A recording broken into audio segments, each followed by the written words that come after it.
नमस्ते दोस्तों, मेरे YouTube चैनल में आप सबका बहुत बहुत स्वागत है। मैं एक गीत गाने जा रही हूँ। जैसे लगे कमेंट में जरूर बताना, और अगर कहीं गलती हुई हो तो उसके लिए भी बताना, हम सुधारने की कोशिश करेंगे। मंदिर बनी अवध नगरिया, शोर मचा सगरो जहनवा। मंदिर बनी अवध नगरिया, शोर मचा सगरो जहनवा।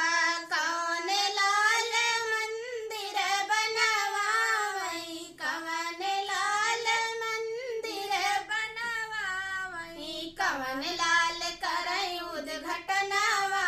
शोर मचा सगरो जहनवा, कौन लाल करई उद्घटनवा। शोर मचा सगरो जहनवा।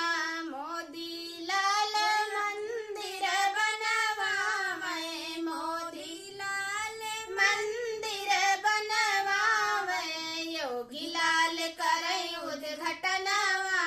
शोर मचा सगरो जहनवा, योगी लाल करई उद्घटनवा। शोर मचा सगरो जहनवा। मंदिर बनी अवध नगरिया, शोर मचा सगरो जहनवा। मंदिर बनी